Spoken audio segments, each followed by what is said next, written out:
Hello बच्चों, मैं आप सभी का स्वागत करता हूं अपना परिवार HR सुपर क्लासेज में। देखिए, आज हमने एक क्वेश्चन लाया है द्विघात समीकरण का। कहा है क्वेश्चन कि दो क्रमागत विषम धनात्मक पूर्णांक ज्ञात कीजिए जिसके वर्गों का योग कितना है 290 होगा।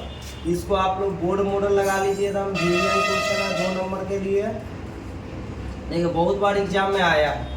आगे यहाँ पर देखिए, लैंग्वेज को समझिए। दो क्रमागत, क्रमागत का अर्थ होता है लगातार, लगातार, और विषम पूर्णांक। तो देखिए, विषम संख्या को हम लोग यहाँ पर देखते हैं। 1 हो गया, 3 हो गया, 5 हो गया, 7 हो गया, 9 हो गया, 11 हो गया।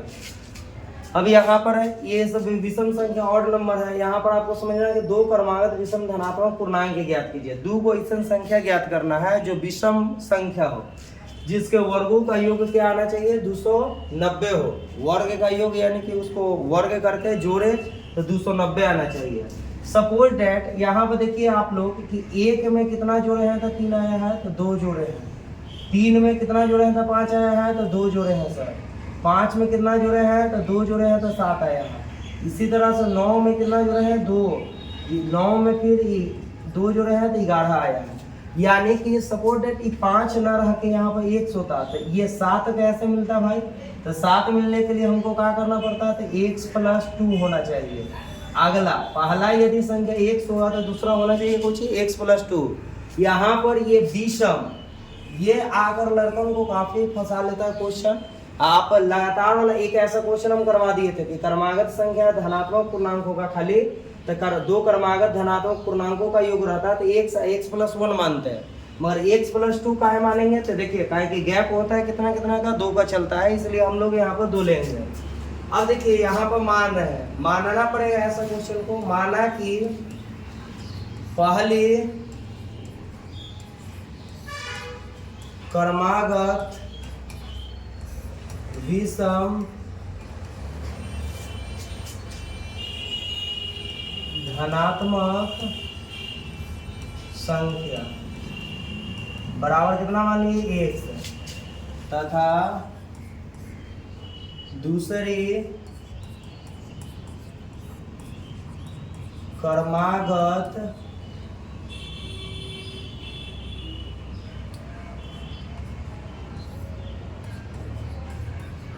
विषम संख्या बराबर क्या चीज है x + 2।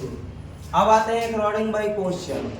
देखिए, क्वेश्चन से चल रहा है। देखो यहाँ पर क्या बोला है कि जिसके वर्गों का योग कितना होगा 290। वर्गों के योग यानी ये दोनों संख्या को वर्ग करके जोड़े तो आना चाहिए कितना। देखो, x का वर्ग कर दिया, फिर x + 2 का वर्ग कर दिया। ये दोनों को जोड़ेंगे तो कितना आना चाहिए 290 आना चाहिए। समझ रहे हैं, यहाँ तक समझ में आ गया। अब इसको हल कर देना, ये सिंपल सा कैलकुलेशन है। x², यहाँ पे देखिए a + b का होल स्क्वायर।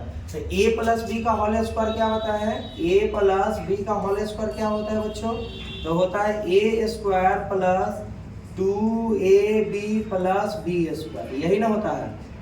बस यहाँ पर हम लोग कर लेंगे x² + 2, a के जगह पर x, b के जगह पर 2, फिर क्या होगा 2 + 2 का स्क्वायर बराबर 290 हो गया यहाँ तक।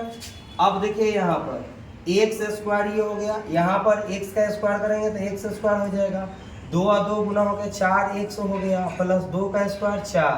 अब बराबर यहाँ पर प्लस में ही पटी लेके आएंगे तो 290 माइनस में हो जाएगा बराबर 0।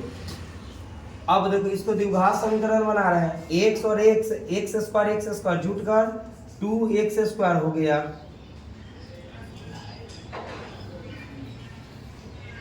हो जाएगा 2x² प्लस ये हो गया 4x। यहाँ पर देखिए 4 में से 290 घटाना है तो माइनस का 286 बचेगा बराबर 0।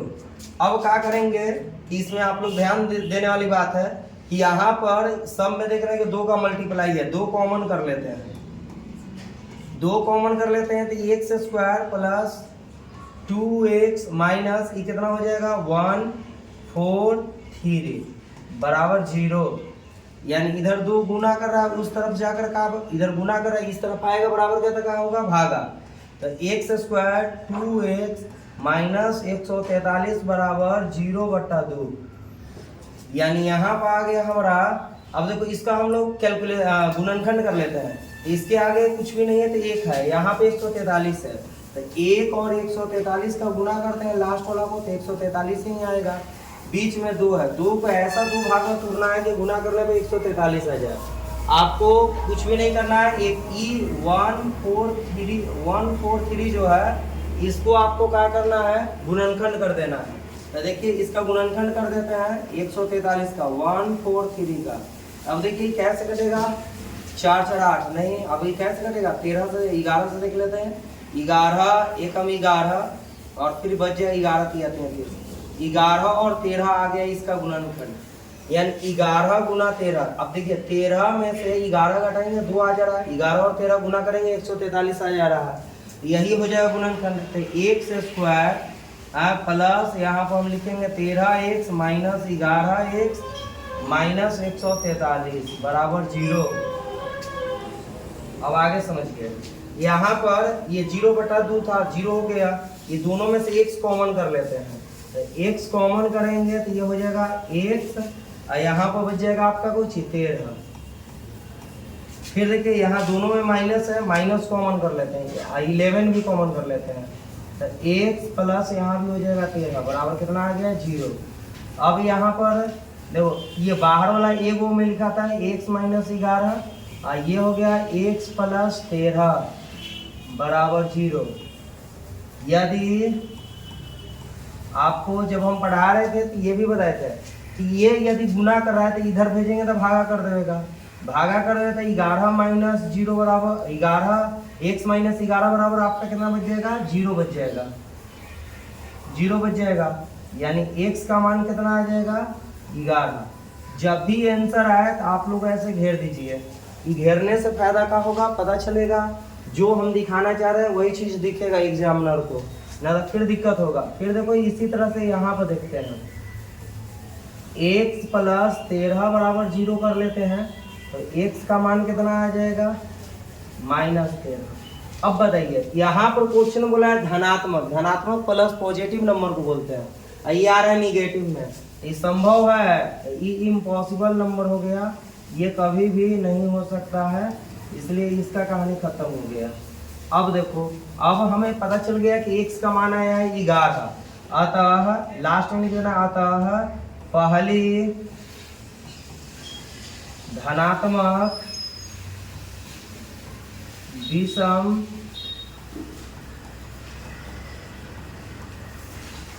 संख्या लगातार है तो x का मान कितना आ गया 11। इसी प्रकार से दूसरी धनात्मक विषम संख्या का आ जाएगा x प्लस 2 था, 11 प्लस 2, 11 2 आ गया 13। अब देखिए जांच थोड़ा सा कर लेते हैं, अभी बने रहिए, देखिए जांच करते हैं। का बोला था वर्गों का योग 290 होना चाहिए। अब जांच करके देखते हैं। पहला संख्या 11 आ गया, 11 का वर्ग प्लस 13 का वर्ग करके जोड़ लो, 290 आ रहा है कि नहीं, 121, 13 का वर्ग कितना होता है 169 होता है, जोड़ेंगे 9 1 10 और 6 2 8 है 1 9 1 है 1 ये हो गया 290 आ गया। जांच भी हम लोग कर लिए कि बनाया हुआ सही है कि नहीं है। फिर मिलते हैं आप लोग को अगले वीडियो में, जब तक के लिए धन्यवाद।